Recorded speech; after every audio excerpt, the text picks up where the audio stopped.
దేవుని మనస్సు సృష్టిలో సృజించబడిన వాటిని తేటగా చూడటం ద్వారా దేవుని మనసు ఎలా ఉంటుందో మనకు అర్థమవుతుంది. ఓ తల్లిని చూస్తే అమ్మ ఆదరించేది కదా, దేవుడు కూడా ఆదరించేవాడు. దేవుని మనసు తల్లిని చూసినప్పుడు మనం అర్థం చేసుకోగలుగుతాం. తండ్రి ధైర్యపరిచేవాడు కదా. దేవుని మనసు ఒక తండ్రిని చూసినప్పుడు మనం తెలుసుకోగలుగుతాం, దేవుడు కూడా ధైర్యపరిచేవాడు. ఇలా ఎన్నో బంధాలతో మనం పోలుస్తూ దేవుడు ఎట్టివాడో సృజించబడిన వాటిని తేటగా పరిశీలన చేయటం ద్వారా మనం ఇట్టే తెలుసుకోగలుగుతాం. ప్రాముఖ్యంగా దేవుని వాక్యం తల్లితో పోల్చింది.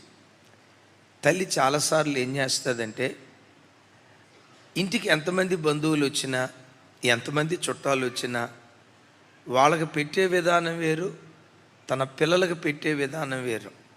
తన పిల్లలకి దాచి దాచి దాచి దాచి ఇది పెద్దోడికి, ఇది చిన్నోడికి, ఇది అమ్మాయికి, ఇది అబ్బాయికి అని దాచి దాచి తన పిల్లలకు మాత్రమే ఇస్తుంది. క్రైస్తవ జనమా, యేసుక్రీస్తు రక్తంతో నువ్వు కడగబడ్డావు కదా. యేసయ్య నా దేవుడు, ఆయన నా తండ్రి, ఆయన నాకు తల్లి, నేను ఆయన బిడ్డగా బ్రతకాలని ఆశపడుతున్నానని ఆయన రక్తంతో కడగబడిన ఒక్కొక్క బిడ్డ కొరకు కొన్ని ప్రత్యేకమైన ఈవులు దేవుడు దాచిపెట్టాడు. ఇది సామూహికంగా చెప్పడానికి నేను ఇష్టపడలేదు, కానీ తల్లి చెల్లి నీకు మాత్రమే ఇవ్వటానికి, నీకు మాత్రమే ఇవ్వటానికి, నీ పిల్లలకు మాత్రమే, ఇంకెవరికి ఇవ్వాలనుకోలేదు, నీకు నీ కుటుంబానికి మాత్రమే ఇవ్వటానికి కొన్ని ఈవులను దేవుడు నీ కొరకు దాచిపెట్టి ఉంచాడు. నిశ్చయంగా ఈ పునరుద్ధానపు దినం నీ కొరకు దాచిపెట్టిన ఈవులను దైవ సన్నిధిలో నుంచి పొందుకొని మనం బయలుదేరుదుంగాక. బైబిల్లో ఒక సన్నివేశం మీకు గుర్తుకు తెస్తాను. సమూయేలు మొదటి గ్రంథం 9వ అధ్యాయం 23-24 వచనాలు. 23-24 వచనాలు నాతో కలిసి పచనకర్తతో స్వరమెత్తాలి. నేను నీ దగ్గర నుంచుమని చెప్పి నీ చేతికి ఇచ్చిన భాగమును తీసుకొని రమ్మనగా, పచనకర్త జబ్బను దాని మీదనున్న దానిని తీసుకుని వచ్చి సౌలు ఎదుట ఉంచగా, సమూయేలు సౌలుతో ఇట్లా నేను చూడుము, ఇంకోసారి అనండి, ఇంకోసారి చూడుము, మనము కలుసుకొని కాలమునకై దాచి ఉంచబడిన దానిని నీకు పెట్టి ఉన్నాను. జనులను పిలిచితినని నేను పచనకర్తతో చెప్పినప్పుడు ఇది నీ కొరకు ఉంచవలసినదని చెప్పి తిని. ఆ దినమున సౌలు సమూయేలుతో కూడా భోజనము చేశాను. ఇక తలలు పైకెత్తి నా వైపు చూస్తూ వినండి. సమూయేలు ఆ కాలంలో మంచి దైవజనుడిగా దేవుని పరిచర్య చేస్తున్న దినాలు. సౌలు తన తండ్రి గాడిదలు తప్పిపోయాయని గాడిదలను వెతుక్కుంటూ తిరుగుతూ ఉన్నాడు. అప్పటికి 3 రోజులు అవుతుంది. మరి 3 రోజుల క్రితమో వారం రోజుల క్రితమో నాకు తెలియదు, కానీ ఒక లేత దూడ వధించబడింది. ఆ లేత దూడ వధించబడి ప్రజలకు భోజనం ఏర్పాటు చేసేటప్పుడు సమూయేలు ప్రవక్తతో దేవుడు చెప్పాడు, సమూయేలు, బెన్యామీను ప్రాంతం నుంచి ఒక యవనస్తుడు మీ మీదకి వస్తాడు. ఇజ్రాయేలీలు రాజు కావాలని కోరుకుంటున్నారు కదా, ఆ యవనస్తుడిని నేను రాజుగా పట్టాభిషేకం చేయబోతున్నాను. నిన్ను కలవటానికి తానే వస్తాడు. నిన్ను కలుసుకున్న కాలంలో అతనికి శ్రేష్టమైన భోజనం నువ్వు పెట్టినట్లుగా, అదుగదుగదుగో ఆ జబ్బ మాంసం ఉందే, ఏ మాంసం? జబ్బు మాంసం కాదు తల్లి. మీరు కొత్త పదాలు, లేనిపోయిన పదాలు ప్రమాదం. తెలుగు పదాలు సరిగ్గా చెప్పకపోతే అన్యాయం అయిపోద్ది. మెడ అనండి, మేడ అనండి, ఏం తేడా ఉంది? అంతే. ఏం జస్ట్ ఒక పొల్లే మెడ, జస్ట్ ఒక ఎత్తం వచ్చింది, మెడ కాస్త ఏమైపోయింది? ఈ మెడ కాస్త మేడ అయిపోయింది. జబ్బు కాదు అనండి, జబ్బ. జబ్బంటే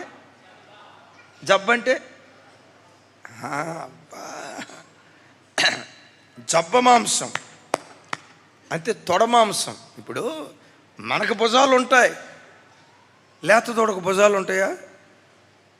నువ్వు పెట్టకరా నాయన.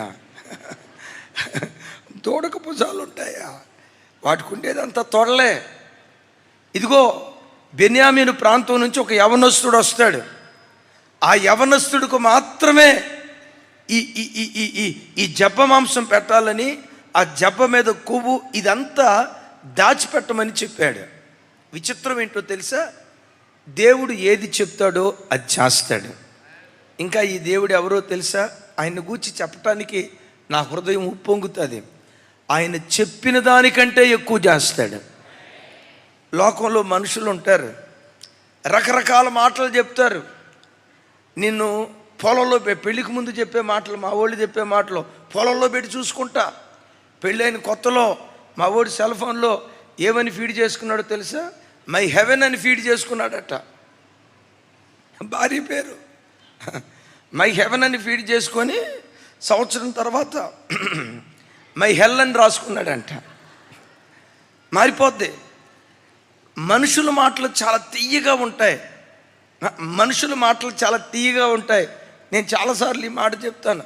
ఏలూరు ప్రాంతంలో ఒక సామెత ఉంది, మాట ముచ్చట మా ఇంటి కాడ, రేపటి భోజనం మీ ఇంటి కాడ. అంటే వీడు మాటలే చెప్తాడు కానీ దండం పెట్టడం. కొంతమంది ఉంటారు నోట్లోనే గారెలు వండుతారు అనండి. పొరపాటున వాడు వండుకున్న గారె పెట్టడం, నోట్లోనే గారెలు వండుతారు. మాటలు భలే చెప్తారు. నీవు ఆరాధించే నీ దేవుడు ఎవరో తెలుసా? ఆయన నీకు చెప్పిన దానికంటే నీ బ్రతుకులో అధికమైన కార్యాలు చేసే దేవుడు. ఆయన చెప్పేది కొంతే, నీ బ్రతుకులో చేసేది ఎంతో. హల్లెలూయా. నేను నా ప్రభు పనికి వచ్చి 24 సంవత్సరాలు అవుతుంది. ఆయన నాకు కొన్ని చెప్పాడు, కానీ ఒక మాట చెప్పమంటారా? నా దేవుడు నాతో చెప్పిన దానికంటే ఈ దీనుడి పట్ల అంతకంటే గొప్ప కార్యాలు దేవుడు జరిగించాడు. అతడు వస్తాడు, దాచిపెట్టు అన్నాడు. గాడిదలు తప్పిపోయాయని 3 రోజులు వెతికాడు. గాడిదలు దొరకల. పనివాడు అన్నాడు, ఈ పట్టణంలో ఒక దైవజనుడు ఉన్నాడు, ఆయన బహుగనుడు. ఆ దైవజనుడి దగ్గరికి వెళ్తే మనకి ఈ విషయాలు చెప్తారు అని చెప్తే 3 రోజులు గాడిదల కోసం వెతికి గాడిదలు దొరకపోయేసరికి సమూయేలు ప్రవక్తను కలవటానికి వచ్చారు. దైవజనమ, ఇశ్రాయేలీయులకు రాజుగా, మొట్టమొదటి రాజుగా సౌలుని ఎన్నుకోవటానికి కలిగిన కారణాలు ఎన్నో ఉన్నాయి. వాటిలో ఒకటి చెప్తాను. తండ్రి మాటకు విధేయుడు, నమ్మకస్తుడు. నాయనా గాడిదలు తప్పిపోయినాయి, గాడిదలు ఎక్కడున్నాయో చూసిరా, కనుక్కోనరా అని చెప్తే నేనంట సౌలు తండ్రి పేరు కీషు అనండి. కీషు బహుభాగ్యవంతుడు. ఈ భాగ్యవంతునికి పుట్టినవాడు సౌలు. తండ్రి భాగ్యవంతుడైతే కొడుకేమై ఉంటాడు? కొడుకు భాగ్యవంతుడే. ఒక మాటలో మానవ భాషలో చెప్పాలంటే కాలు ఎత్తితే కారు, కాలు దించితే కారు, సుకుమారంగా పెరిగినవాడు. ఇప్పుడు గాడిదలు తప్పిపోతే గాడిదలు వెతకటానికి ఎవరిని పంపించాడు? తన కొడుకును పంపించాడు. నేనంట ఈ కొడుకు మొట్టమొదట, డాడీ నేను వెళ్ళను, ఇంతమంది పనివాళ్ళు ఉన్నారు, పనివాళ్ళు ఎవరినో ఒకళ్ళు పంపించు. తండ్రి మాటకు ఎదురు చెప్పాల. డాడీ గాడిదల కోసం నన్ను పంపిస్తావా, నేను బాను అని ఎదురు మాట్లాడాల. తండ్రి మాట పట్టుకొని గాడిదలు వెతకటానికి 5 దేశాలు తిరిగాడు. ఒక దేశం కాదు, 5 దేశాలు తిరిగాడు. మీరు అనొచ్చు, ఏముందండి తిరగటానికి? వాళ్ళ నాన్న ధనవంతుడు అన్నారు కదా, ఏ బుల్లెట్టో ఇచ్చి ఉంటాడు. బుల్లెట్ మీద డుక్ డుక్ డుక్ డుక్ అని తిరిగి ఉంటాడు. ఏ కారో ఇచ్చి ఉంటాడు. మా నాన్న కూడా నాకు కారు ఇస్తే మొత్తం ఆయన 5 దేశాలేమో, నేనైతే ఆ తిరుగు 50 దేశాలు. నా వైపు చూడండి. ఆ రోజుల్లో బుల్లెట్ ఉందా? ఆ రోజుల్లో కారు ఉందా? తండ్రి మాటకు లోబడి 5 దేశాలు 3 రోజుల పాటు తిరిగాడు. సమూయేలు దగ్గరికి రాకమునుపు 3 రోజుల పాటు తిరిగాడు. నేను అక్కడ చెప్పే మాట, సౌలు నమ్మకమైన కుమారుడు, విధేయత కలిగిన కుమారుడు, తండ్రి తనకు అప్పగించిన బాధ్యతను నమ్మకంగా నెరవేర్చడానికి ప్రయత్నం చేస్తున్నటువంటి కుమారుడు. మీ అమ్మా నాన్న నమ్మి నేను రిక్షా దొక్కుతున్నా, నా కొడుకు ఒక మంచి స్థితిమంతుడు కావాలి, నేను కూలీనాలి చేసుకొని బ్రతుకుతున్నా, నాకులాగా నా కొడుకు మిగిలిపోకూడదు, గంపెడు ఆశతో వాళ్ళ ఆశలు చంపుకొని కడుపు నిండా తిండి తినక సరైన బట్ట కట్టుకోక నా పిల్లలో నా పిల్లలో నా పిల్లలో నా పిల్లలో నా పిల్లలని రెక్కల ముక్కలు చేసుకొని లక్షల రూపాయలు ఫీజు కట్టి కార్పొరేట్ స్కూల్లో నేను చదివిస్తున్నారే, ఆ తల్లిదండ్రుల కష్టాన్ని కళ్ళ ముందుంచుకొని నమ్మి నా తండ్రి నాకు ఈ ఫీజు కట్టాడు, నమ్మి నా తల్లి నా కోసం ఎంత త్యాగం చేసుకుంది, వాళ్ళ నమ్మకత్వాన్ని గుర్తుకు తెచ్చుకొని చక్కగా కాలేజీకి వెళ్ళి చక్కగా చదువుకొని చక్కగా బాధ్యతాయుతంగా ఉంటే ఎవరినో కాదు, నిన్నే దేవుడు ఆశీర్వదించడం ప్రారంభిస్తాడు, నిన్నే దేవుడు దీవించడం ప్రారంభిస్తాడు. మీకు తెలుసా, ఈ ప్రపంచంలో తల్లిదండ్రులను మోసం చేయగలిగినంత తేలిగ్గా ఇంకెవరిని మనం మోసం చేయలేం. 45 సంవత్సరాల వయసు తండ్రిది, 43 సంవత్సరాల తల్లిది, 10 సంవత్సరాల కొడుకు, 15 సంవత్సరాల కూతురు తల్లిదండ్రులను అవలేలగా మోసం చేయగలుగుతారు. వాడు కాలేజీకి వెళ్ళా, ఏ సినిమా థియేటర్కో వెళ్ళాడు, రాత్రి ఎప్పుడు 9:30కు వచ్చాడు, అడుగుతాడు తండ్రి, రే నానా ఏంట్రా 9:30 అయిపోయింది, ఇప్పుడు దాకా ఏమైపోయింది అంటే మా వాడు ఏమంటాడు తెలుసా, మమ్మీ ఎక్స్ట్రా క్లాస్ పెట్టారు మమ్మీ, ఎక్స్ట్రా క్లాసులో ట్యూషన్లో కూర్చున్నాను మమ్మీ అని అంటంతో వెంటనే నాన్న అంటాడు కూతురుని పిలిచి, అమ్మాయి అన్నయ్య ఎక్స్ట్రా క్లాసులో ఉన్నాడట, వాడికి పాలు కలుపు. తల్లి అంటది, ఆ పాలల్లో కూడా బూసు కూడా కలిపమ్మా. ఈడనుకుంటాడు, బా ఎంత తెలివిగా మా నాన్నను మోసం చేశా, ఎంత తెలివిగా మా అమ్మను మోసం చేశా, బోల్తా కొట్టింది బుల్బుల్ పెట్టంట, బోల్తా కొట్టించా. ఈడనుకుంటాడు తల్లిదండ్రులను బోల్తా కొట్టించాడని. ఈడు బ్రతుకు బోల్తా అయిపోతుందన్న సంగతి వీడికి తెలీదు. రేపు వీడి భవిష్యత్తు చేతులారా బుగ్గిపాలు చేసుకుంటున్నాడు అన్న సంగతి తెలీదు.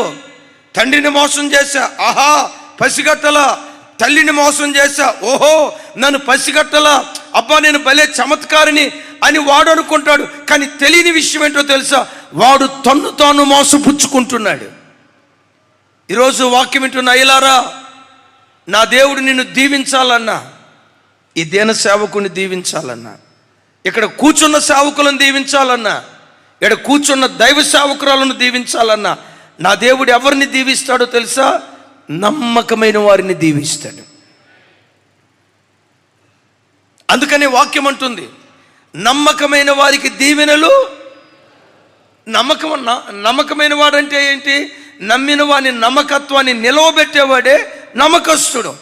అమ్మా నాన్న నిన్ను నమ్మి 1000 రూపాయలు ఫీజు కట్టి కాలేజీలో చదివిస్తున్నారే, వాళ్ళ నమ్మకత్వాన్ని నిలవబెట్టాలని బాధ్యతగా చదువుకో. సౌలు దేవుడే నీ దేవుడిగా ఉండి నిన్ను ఒక దీవెనకారమైన వాడిగా దేవుడు మారుస్తాడు. పెద్దగా చెప్దాం ఆమేన్. నమ్మిన వాని నమ్మకత్వాన్ని నిలవబెట్టాలి. యేసుకి మహిమ కలుగును గాక. 5 దేశాలు తిరిగాడు. ఇప్పుడు సమూయేలు ప్రవక్త దగ్గరికి వెళ్ళాడు. సమూయేలు ప్రవక్త దగ్గరికి రావటంతో ఆకాశమందలి దేవుడు మాట్లాడుతున్నాడు, సమూయేలు నీతో నేను చెప్పిన మనుషుడు ఇతడే, ఇశ్రాయేలీయులకు రాజుగా ఉండబోయేవాడు ఇతడే, నేను ఏర్పరచుకున్న మనిషి ఇతడే. దేవుడు మాట్లాడిన తోడనే ఇప్పుడు సౌలుతో సమూయేలు ప్రవక్త మాట్లాడుతున్నాడు. ఏం మాట్లాడుతున్నాడు? మరొకసారి ఆ మాటలు చదువుదాం. చూడండి 9వ అధ్యాయం 23వ వచనం. వచనకర్తతో నేను నీ దగ్గర నుంచమని చెప్పి నీ చేతికిచ్చిన భాగమును తీసుకొని రమ్మనగా వచనకర్త జబ్బను దాని మీదనున్న దానిని తీసుకొని వచ్చి సౌలు ఎదుట ఉంచగా పెద్దగా సమూయేలు సౌలుతో ఇట్లా నేను చూడుము, మనము కలుసుకొను కాలమునకై దాచి ఉంచబడిన దానిని నీకు పెట్టుచున్నాను. ఏం చేశాడట? దాన్ని చెప్పాలి ఏం చేశాడట?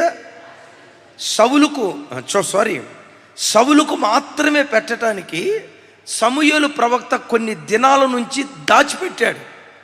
సమూయేలు ప్రవక్త దాచిపెట్టాడు అనే కంటే కూడా కొన్ని దినాల నుంచి దేవుడే దాచిపెట్టాడు. క్రైస్తవ సంఘమా, నా వైపు చూడండి. ఈ పునరుద్ధానపు ఆరాధనలో దేవుణ్ణి కలుసుకోవటానికి వచ్చిన ప్రజలారా, దేవుణ్ణి ఆరాధించడానికి వచ్చిన ప్రజలారా, దేవుని స్తుతించడానికి వచ్చిన ప్రజలారా, నా దేవుణ్ణి కలుసుకోవాలి అనే ఆశతో మందిరానికి వచ్చిన ప్రజలారా, మీకు ఒక శుభవార్త. కొన్ని దినాల నుంచి ఒక ప్రత్యేకమైన ఈవి నీ కొరకు మాత్రమే ఇవ్వటానికి దేవుడు దాచిపెట్టించాడు.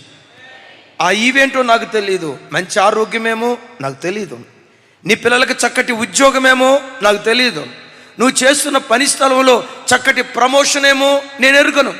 ఇంతకాలం నా కుమార్తె వివాహం కావాలి కొన్ని సంవత్సరాలు బట్టి ఏడ్చేవేమో.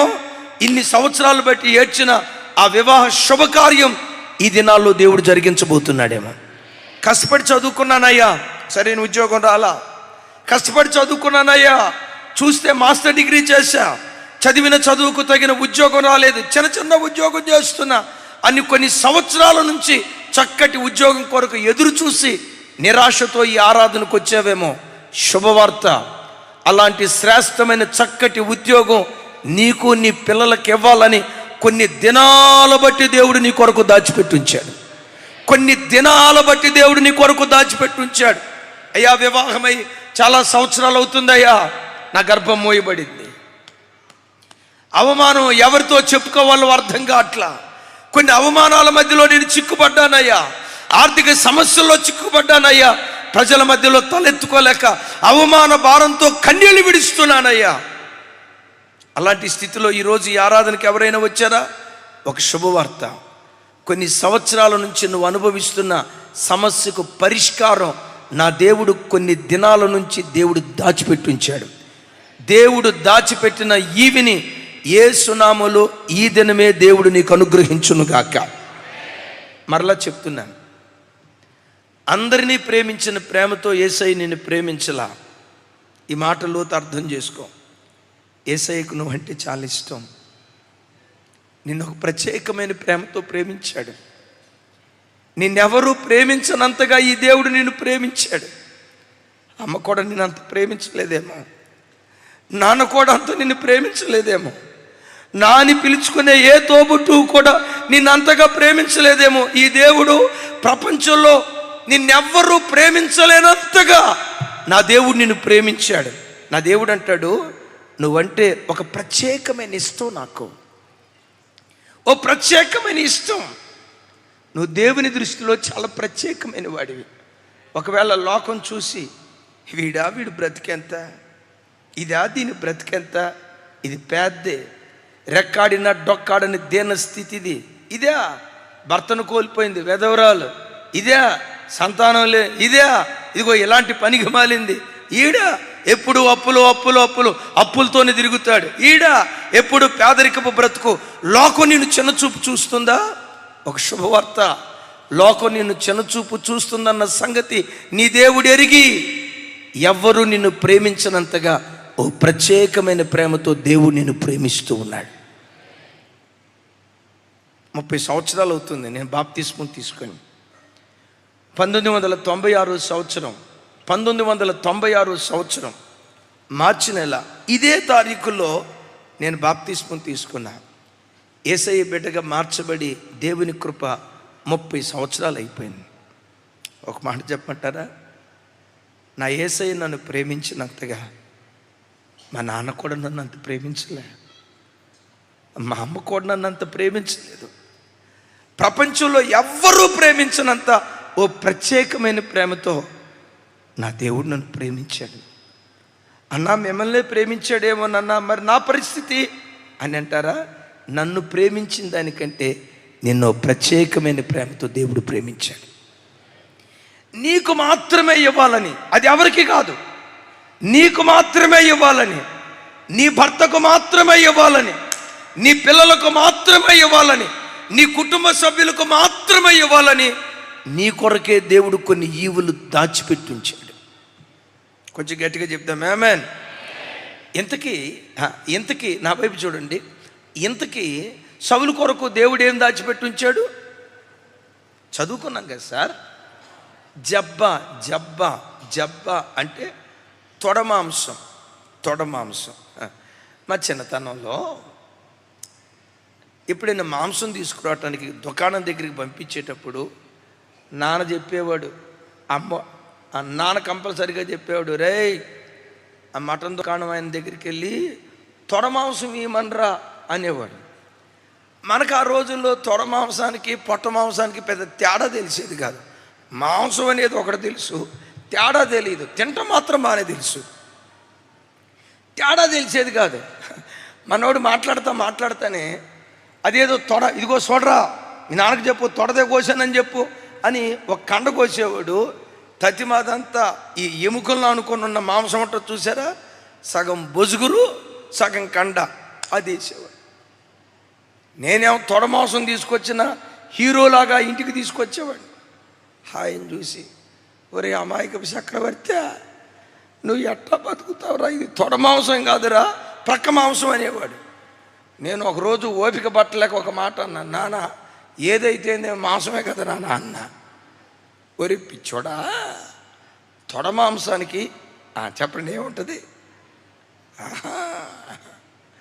తొడ మాంసానికి కండ ఎక్కువ ఉంటుందిరా, తొడ మాంసానికి కండ ఎక్కువ ఉంటుంది. వాటి వివరాలు చెప్పిన తర్వాత అర్థమైంది. ఇజ్రాయేలు దేశంలో ఒక వ్యక్తికి తొడ మాంసం పెట్టడం అనేది గౌరవానికి సూచన, ఘనతకు సూచన. గాడిదలు కాసుకునే సౌలుకు ఎంతటి గౌరవాన్ని దాచిపెట్టాడో తెలుసా? ఇజ్రాయేలు దేశానికే మొట్టమొదటి రాజుగా ఊరేగించబడి అంత గౌరవాన్ని దేవుడు దాచిపెట్టించాడు. విన్నారు ఇక్కడ? ఆ ఘనత గతంలో ఎవ్వరికీ ఇవ్వలా. అగైన్ ఈ మాట వినండి, ఈ ఘనత ఇశ్రాయేలీల వంశావళిలో గతంలో ఎవ్వరికీ ఇవ్వలా. గతంలో ఏ ఇశ్రాయేలుడికి ఇవ్వని ఘనత సౌలు కొరకు దాచిపెట్టాడు. నా మాట నమ్ముతారా? విశ్వసించండి. మీ తల్లి వంశంలో, మీ తండ్రి వంశంలో, మీ పూర్వీకుల వంశంలో ఎవ్వరికి గతంలో ఇవ్వని ఘనత నీకివ్వాలని నీ కొరకే దేవుడు దాచిపెట్టించాడు. అది నీ తండ్రి అనుభవించలా, అది నీ తల్లి అనుభవించలా, తల్లిదండ్రులు అనుభవించకపోవటమే కాదు, పూర్వపు వంశవృక్షంలో ఇజ్రాయేలీల 430 సంవత్సరాల న్యాయాధిపతుల చరిత్రలో, అసలు అబ్రహాము కాలం మొదలుకొని సుమారుగా 1000 సంవత్సరాల చరిత్రలో ఇజ్రాయేలీల చరిత్రలో రాజులు లేరు. నేనంట 1000 సంవత్సరాల చరిత్రలో ఎవరు రాజులు కాకపోతే ఎవ్వరికి ఇవ్వని రాజరికం సౌలు కొరకు దేవుడు దాచిపెట్టాడు. నమ్ముతారా ఈ మాట? నీ పూర్వీకుల్లో ఎవ్వరికి గతంలో ఇవ్వని ఆశీర్వాదం నీ కొరకు దేవుడు దాచిపెట్టాడు. అది నీకు మాత్రమే ఇవ్వాలని విశ్వసించండి. అది నీకు మాత్రమే ఇవ్వాలని, నీ గర్భాన పుట్టబోయే నీ పిల్లలకి ఇవ్వాలని, అది నీ కుటుంబానికి మాత్రమే ఇవ్వాలని ఆ ఘనత, ఆ గౌరవం గతంలో ఎవ్వరికి ఇచ్చిన దీవెన వంటి దీవెన కాదు. ఓ ప్రత్యేకమైన ఈవి నీ కొరకు దేవుడు దాచిపెట్టాడు. కొంచెం గట్టిగా. ఇజ్రాయేల్ దేశంలో జబ్బ మాంసం ఎవరికైనా పెట్టడం అది గౌరవానికి గుర్తట. ఓ మాట, భోజన పంక్తిలో కూర్చున్నారు. నేను ఒక మాట అడుగుతా. పాస్టర్ గారు అక్కడ కూర్చున్నాడు, అసిస్టెంట్ పాస్టర్ గారులు కూర్చున్నారు, విశ్వాసులు కూర్చున్నారు. భోజనం వడ్డించేటప్పుడు మొట్టమొదటి ఎవరి దగ్గర వడ్డిస్తారు? మీరు తిన్న తర్వాత వడ్డిస్తారా? మా తల్లి దేవుడు మేము దీవించుగాక. ఆమేనా. అయ్యో సేవకుడు కదా అని సేవకుడు కొట్టిస్తారు. ఎందుకు? అది గౌరవ సూచన. రోజు మన సేవ ప్రారంభ దినాల్లో ఓ తల్లి భలే పాట పాడింది. పంచదార శిలకల కన్నా యేసునామం మధురు మధురు అని భలే పాట పాడింది. రోజు అమ్మ ఇంటికి రండి భోజనానికని, అమ్మ మిమ్మల్ని పిలిచినట్టే పిలిచాం. సేవకురాలు ఏం చేసిందంటే భోజనం వడ్డించేటప్పుడు ఆ పెద్దావిడికి అన్నం పెట్టి ఆ తర్వాత నాకు పెట్టబోయింది. ఆ పెద్దావిడికి పెట్టేటప్పుడు ఏముందో తెలుసా? హాయ్, ఆరుకు పెట్టకుండా నాకు పెడతారేంటండి అంది. నాకు అర్థం కాల ఆ మాట. హాయ్, ఆరుకు పెట్టకుండా నాకు పెడతారేంటండి అన్ను? ముందు ఆరుకు పెట్టాలండి, మన ఇంటికి దీపం పెద్దయ్య గారే కదండి అని నా వైపు చూపిస్తుంది.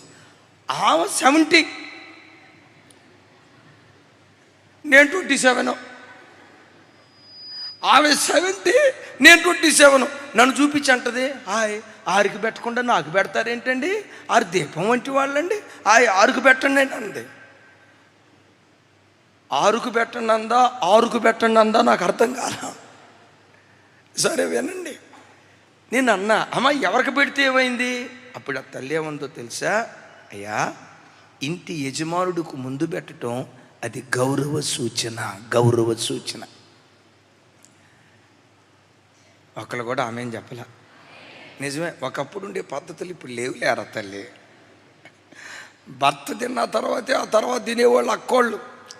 భర్త తిన్నంతసేపు ఆ రోజులు అక్కోళ్ళు ఏం చేసేవాళ్ళు తెలుసా?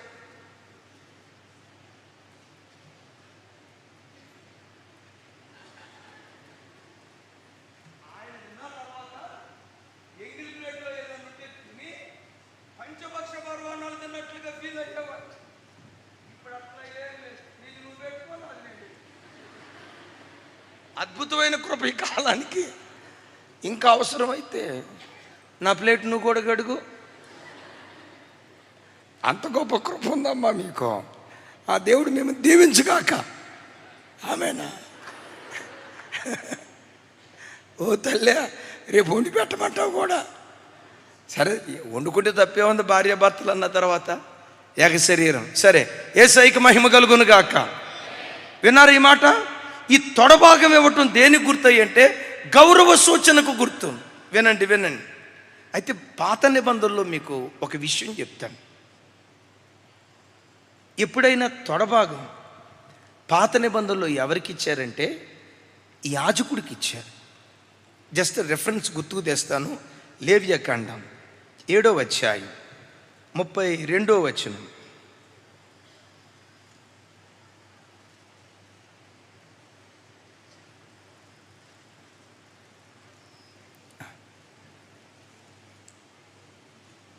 సమాధాన బలి పశువులో నుండి ప్రతిష్టార్పణముగా యాజకునికి కుడి జబ్బని ఇవ్వవలెను. చెప్పండి ఏది? సో జబ్బ మాంసం అనేది పాత నిబంధనలో చాలా రెఫరెన్స్లు ఉన్నాయి. సమయం సరిపోదు కనుక, ఇది బైబిల్ స్టడీ కాదు కనుక, ఆ జబ్బ మాంసాన్ని యాజకుడికి ఇచ్చేవాళ్ళు. ఇప్పుడు నేను మిమ్మల్ని అడుగుతా, సౌలు యాజకుడా రాజా? సౌలు రాజుగా అభిషేకించబడబోతున్నాడా, యాజకుడిగా అభిషేకించబడబోతున్నాడా? మరి రాజుగా అభిషేకించబడే ఈ రాజుకు ఏ భాగాన్ని ఇచ్చాడు? యాజకుని భాగం. యాజకుడికి ఏది చెందిందో యాజకుడి భాగాన్ని సౌలుకి ఇవ్వటం సమూయేలు ప్రవక్త ప్రారంభించాడు. బాగా వినండి. ఆ జబ్బ మాంసం గౌరవానికి గుర్తు అని చెప్పే కదా. గతంలో ఎవరికి ఇవ్వని గౌరవాన్ని దేవుడు దాచి సౌలుకి ఇచ్చాడు. గతంలో ఎవరికి ఇవ్వని రాణితత్వాన్ని దాచి ఎస్తేరుకి ఇచ్చాడు. యెషే గోత్రంలో ఎవరికి ఇవ్వని రాజసాన్ని దాచి దావీదుకి ఇచ్చాడు. ఎవరికి ఇవ్వని లోకరక్షణ కార్యం తన ప్రియ కుమారుడు యేసుక్రీస్తు వారికి దాచి ఆ దేవుడు అనుగ్రహించాడు. వాళ్ళకిచ్చిన దేవుడే, విశ్వసించండి, నీ కొరకు మాత్రమే కొన్ని ఈవులు దాచించాడు ఆయన. తగిన కాలమందు దేవుడు వాటిని బయటకు తీసుకొస్తాడు. తగిన కాలమందు దేవుడు వాటిని బయటకు తీసుకొస్తాడు. అయ్యా, ఈ ప్రసంగాలు చాలా విన్నానయ్యా, ఏమి నాకు ఈ రోజు వరకు ఏ ఈవి ఇవ్వలేదయ్యా, నేనేది పొందుకోలేదయ్యా. ఓ నిస్సహాయత, నిస్పృహత, కృంగుదల ఈ వాక్యం వింటున్న మీలో ఎవరిలోనైనా ఏలుబడి చేస్తా ఉందా? దాచున్నాడనేది వాస్తవం, తగిన కాలమందు బయట పెడతాడు అనేది అంతకంటే వాస్తవం.